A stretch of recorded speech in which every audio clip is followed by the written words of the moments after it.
Hi everyone, how are you all?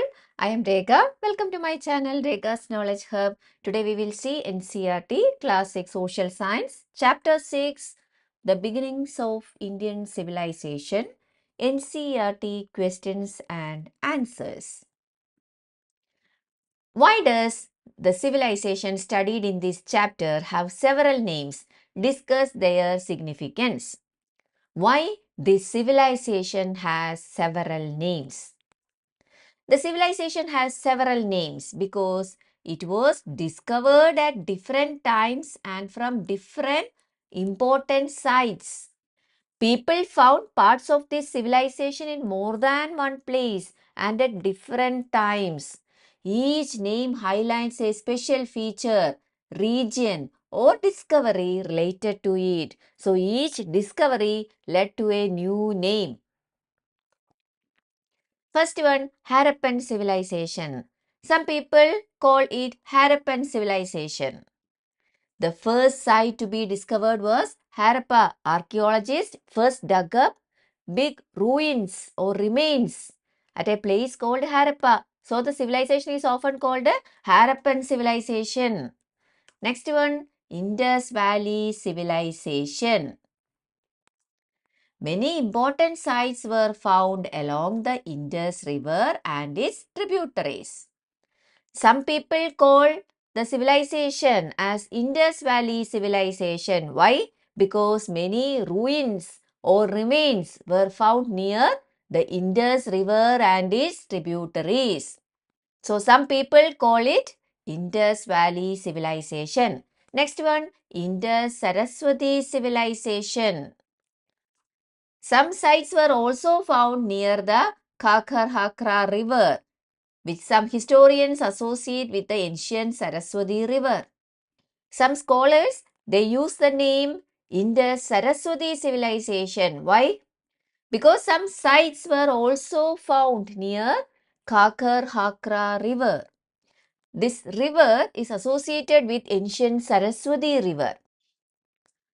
Write a brief report, 150 to 200 words, summing up some of the achievements of the Indus-Saraswati civilization.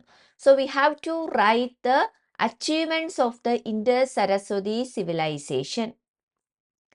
Its cities such as Mohenjo-daro, Harappa, Dholavira and Kalibangan were well planned with the straight streets, neatly arranged houses and an advanced drainage system.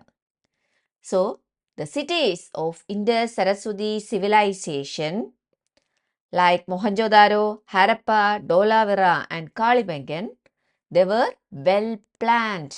They were neatly planned. They had straight streets.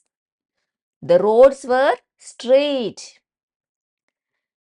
They had neatly arranged houses. Then they had advanced drainage system. They built covered drains under the ground.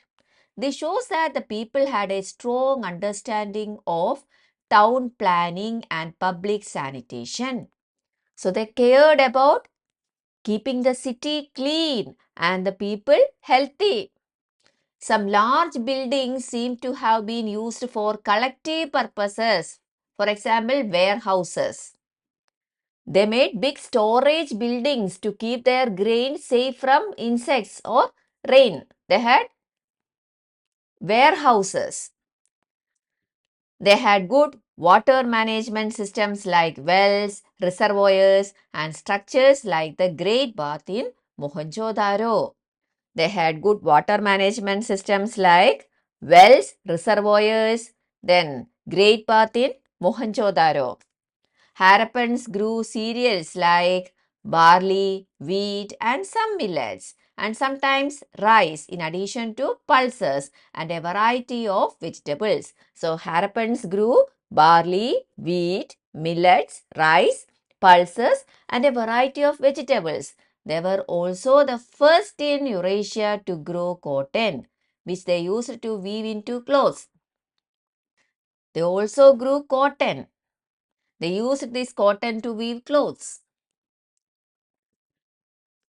Then They made fine pottery, beads, ornaments, toys, and tools using materials like clay, stone, shell, and metal. They also made pottery, beads, ornaments, toys, and different tools using materials like clay, stone, shell, and metal.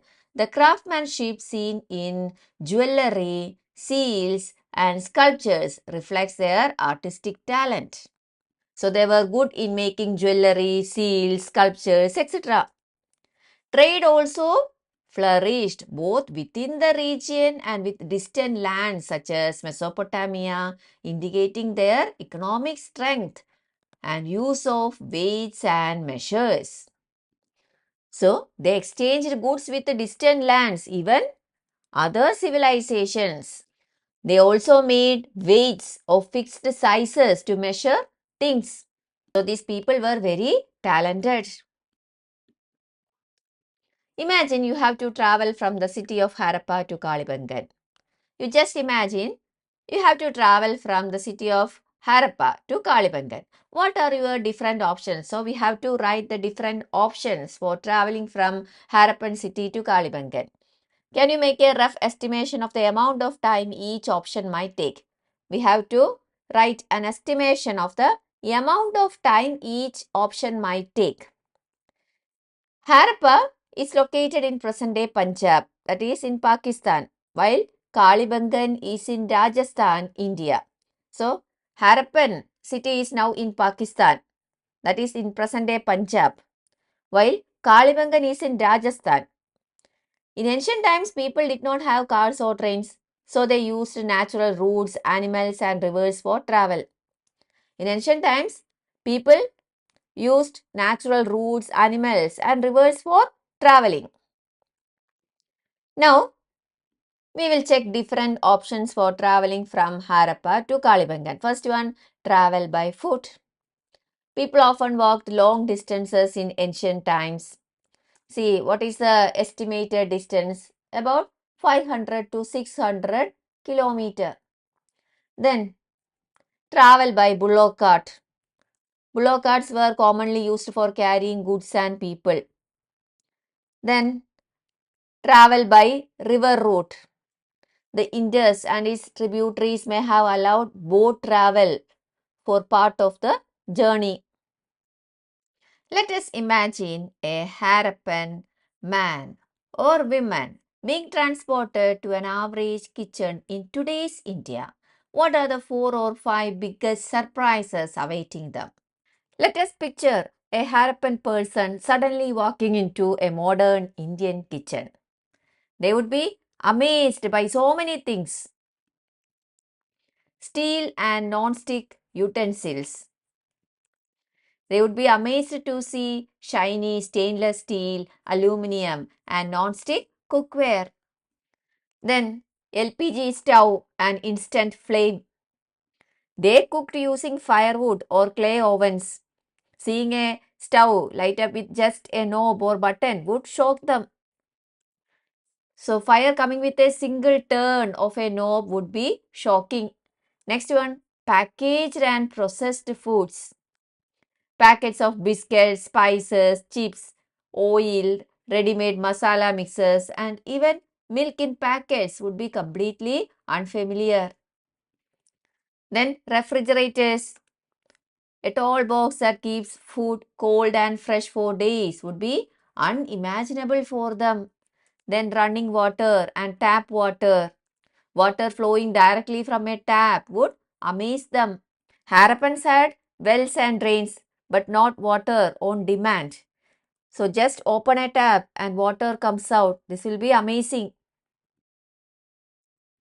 Looking at all the pictures in this chapter, make a list of the ornaments, gestures, objects that still feel familiar in our 21st century. So it is amazing how many things from Harappan civilization still feel familiar even today.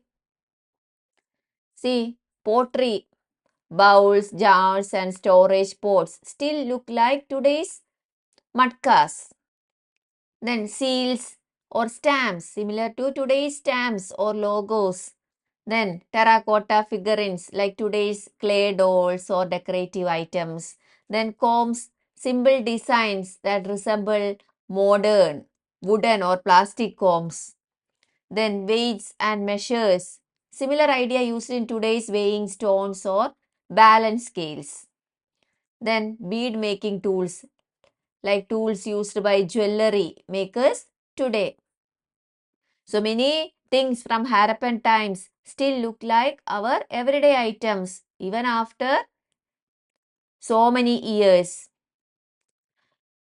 What mindset does the system of reservoirs at Dholavira reflect? The system of reservoirs at Dholavira shows that the Harappans, they had a smart, careful and future thinking mindset. See, awareness and respect for natural resources. They cared about our natural resources.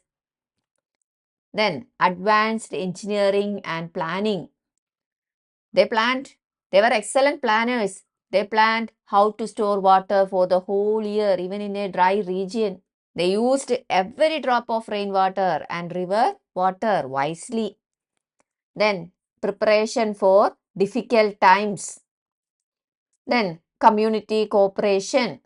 They cooperated to build huge structures. They shared responsibility for water. They planned together for the whole city. They trusted each other. Then sustainable thinking. They saved water carefully. They planned for the long term. They didn't waste anything. They understood their environment.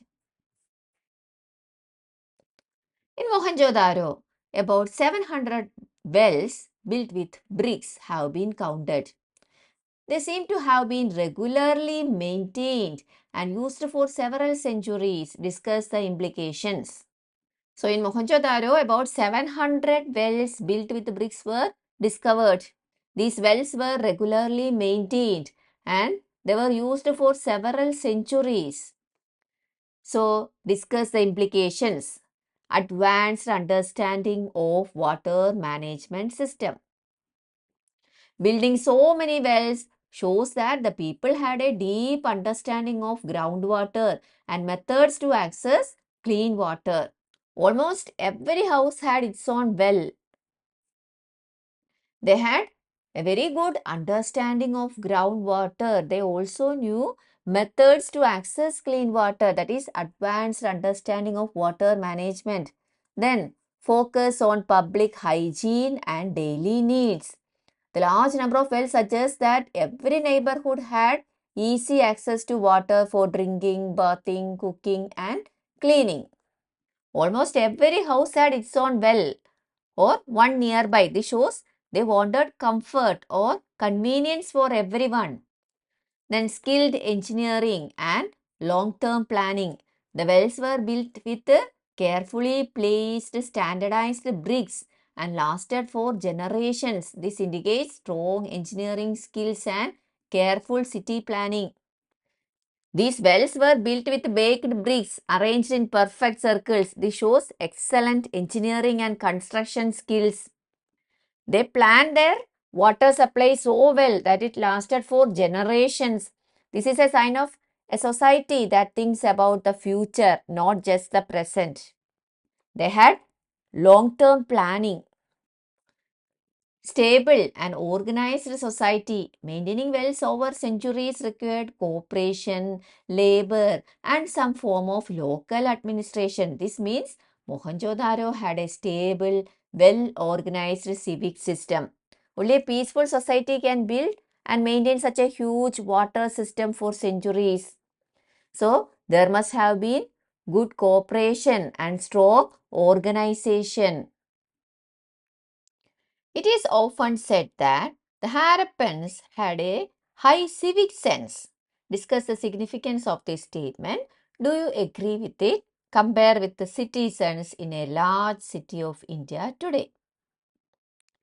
The Harappans had a high civic sense. What do you mean by civic sense?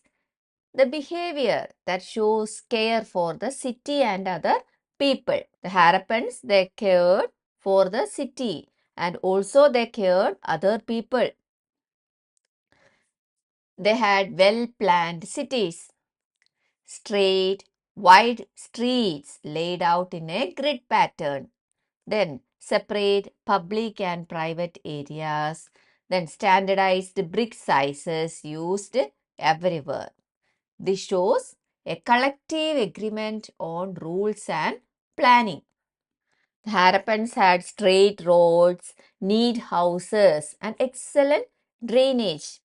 This shows they cared about public cleanliness. They had separate public and private areas. Then they used standardized brick sizes. So they agreed on rules and planning. Advanced drainage and sanitation. They had advanced drainage system and sanitation. They had covered drains running along every street. Their drains were covered. Drains cleaned regularly. They regularly cleaned the drains. Houses connected to the drainage system. Every house was connected to the main drain. Such a system can only work if everyone follows rules and keeps the city clean. They had some rules for building and maintaining wells, drains, and streets. People followed these rules for many generations. Public buildings and shared responsibility. Great bath, granaries, wells, platforms. They had so many public buildings like Great Bath, granaries, wells, platforms, etc. Then storage and distribution systems. They had good storage and distribution systems. These suggest cooperation, orderliness, and community responsibility. They had good discipline and they had responsibility. People followed rules for many generations. The next one, water management. Hundreds of wells, reservoirs, and channels. Respect for shared water resources. This indicates discipline and care for long-term sustainability. They had wells, bathing areas, and wide roads for the community. This shows they were considerate of others' needs. Thanks for watching. If you like this video, please like, share, and subscribe. See you next time.